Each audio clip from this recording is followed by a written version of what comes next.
में घर नहीं चल रहे हैं, परिवार नहीं चल रहे। क्यों? क्योंकि बड़ों की कोई इज्जत नहीं है। बड़ों को लोग नीचा दिखाते हैं, बड़ों को लोग धोखा दे रहे हैं। जैसे बड़ा भाई है, छोटा भाई उसको धोखा दे रहा है। कई जगह मैंने देखा है, बताते भी हैं, बेचारे रोते भी हैं कि छोटा भाई चोरी करता है बड़े भाई से। बड़ा भाई नौकरी नहीं लगी है, छोटे भाई की नौकरी लगी है, भाई ससुराल से सेट है, अपने साड़ू पाड़ू से सेट हो जाता, वहीं भेजता रहता है।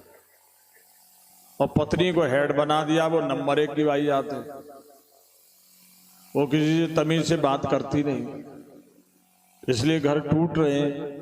और घर टूट रहे हैं अलग बात है, लेकिन आदमी की जिंदगी खत्म है। पैसा भले ही कमा लो, कुछ दिन के बाद में पैसा भी खत्म हो जाता है। जो तुमने बड़ों की बेइज्जती करके पैसा बचाया ना, वो तुम्हारे काम नहीं आएगा। लिख लो इस बात को। जो घर से चोरी करके छुपा करके तुमने पैसा बचाया, वो तुम्हारे काम नहीं आएगा। चोरी करके, बदमाशी करके, लाटसाबी करके, कैसे भी तुमने अनीति से जो घर से गड़बड़ी करके धन बचाया है ना, कमाया है ना, वो तुम्हें बर्बाद कर दे, काम नहीं आएगा। क्योंकि अगर चोरी का और बदमाशी का पैसा आदमी को बढ़ाए तो पूरी दुनिया की सरकार यही नियम बना दे, चोरी करो, बदमाशी करो, जिससे देश तरक्की कर जाए। लेकिन चोरी बदमाशी पे जेल है, क्योंकि देश बर्बाद होता है। जब देश बर्बाद होता है तो घर क्यों नहीं बर्बाद होगा भाई? घर भी बर्बाद होगा।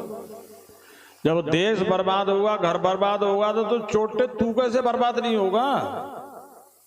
तेरे लिए कौन सा बेईमान आएगा? तू भी बर्बाद होगा।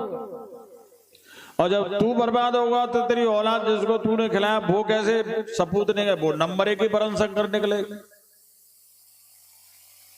तो नंबर 1 के भाई यहां तो होंगे। तुम दोनों मियां बीवी की टांग खींच करके गिरा रहे से रेलवे की लाइन पे फटक जाएंगे बेटा। जो तेने घर से पैसा बचा बचा करके औलाद को खिलाया पिलाया, वो औलाद घसीटेगी तुझे। जैसे बंदरों ने लंका के राक्षस घसीटे थे ना, ऐसे घसीटेगी तेरी चोटी औलाद। तो जो कुछ भी हो बड़े को दे, बड़े भाई को दे। कब तक दे? जब तक जिंदा रहे तब तक। सब पांडवों ने एक चवन्नी नहीं रखी, युधिष्ठिर महाराज को दे। और युधिष्ठिर महाराज, उनसे बड़ी घर में कुंती मां थी। वो कुंती मां जो कहती थी वो 5 पांडव करते थे। यहां तक है कि महाभारत का युद्ध भी कुंती के कहने पर हुआ। भगवान जब समझाने के लिए जा रहे थे युधिष्ठिर दुर्योधन के पास हस्तिनापुर, सबने मना कर दिया लड़ाई के लिए।